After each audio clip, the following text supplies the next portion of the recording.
आप सभी भाई बहनों को आपके भाई आदित्य की तरफ से जय मसीह की। आज मैं आप सबका ध्यान योना की ओर लेकर चलता हूँ। उसके जीवन में घटी एक ऐसी घटना जब उसने परमेश्वर की आज्ञा को नहीं माना और उसके बाद भी सर्वशक्तिमान परमेश्वर ने उसको माफ करके उसको नया जीवन दिया। बहुत समय पहले की बात है। इसराइल देश में एक भविष्यवक्ता रहता था जिसका नाम योना था। योना परमेश्वर की आवाज पहचानता था और उसकी आज्ञाओं को जानता था, लेकिन एक दिन उसका हृदय परमेश्वर की आज्ञा से सहमत नहीं हुआ। एक दिन यहोवा का वचन योना के पास पहुंचा, उठ उस बड़े नगर नीनवे को जा और उसके विरुद्ध प्रचार कर, क्योंकि उनकी बुराई मेरे सामने आ पहुंची है। योना ने जैसे ही नीनवे का नाम सुना, उसका हृदय डर से भर गया। नीनवे देश इसराइल का शत्रु देश था। नीनवे के लोग निर्दयी और घमंडी थे और वो देश में अत्याचार भरा हुआ था। योना सोचने लगा कि यदि वो लोग पश्चाताप कर लेंगे और परमेश्वर उन्हें क्षमा कर देगा तो वो देश बच जाएगा। पर योना नहीं चाहता था कि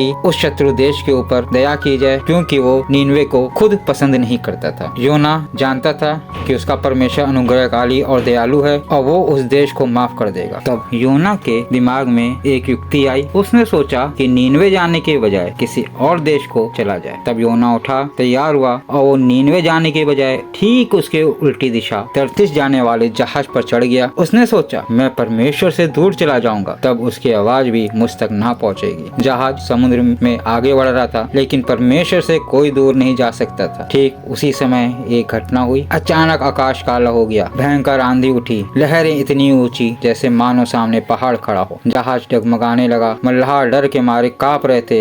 हर कोई अपने अपनी देवी देवता को पुकारने लगा। लेकिन जहाज के निचले हिस्से में योना गहरी नींद में सो रहा था। तब मल्लाह उसे झकझोर कर उठाते हैं और कहते हैं, उठ उठ, अपने परमेश्वर से प्रार्थना कर, क्योंकि हम डूब रहे हैं। तभी चिट्ठियां डाली गईं और दोषी का नाम निकाला गया और आपको यकीन नहीं होगा, उस चिट्ठियों में जो दोषी था उसका नाम योना था। योना का सर शर्म से झुक गया। वह समझ गया था ये तूफान मेरे कारण है और ये जानता था कि अब उसके पास सिर्फ दो मार्ग है, या तो वो समर्पण करे या मृत्यु। तब योना बोला, मुझे समुद्र में डाल दो, तब ये तूफान थम जाएगा। मल्लाह डर गए, लेकिन जब कोई उपाय नहीं बचा तो उन्होंने प्रार्थना करके योना को समुद्र में फेंक दिया और जैसे ही योना पानी में गिरा, तूफान थम गया, क्योंकि जहाँ मृत्यु थी वहाँ परमेश्वर की योजना थी। योना ने सोचा अब सब समाप्त हो जाएगा, लेकिन परमेश्वर की योजना मृत्यु की नहीं थी। समुद्र की गहराइयों में एक बड़ी मछली पहले से तैयार थी, जो परमेश्वर के द्वारा नियुक्त की गई थी। परमेश्वर ने उसे आज्ञा दी, योना को निगल लेना पर मारना नहीं। 3 दिन और 3 रात योना उस मछली के पेट में रहा। अंधकार, खामोशी और मृत्यु जैसा सन्नाटा। अंधकार में जन्मी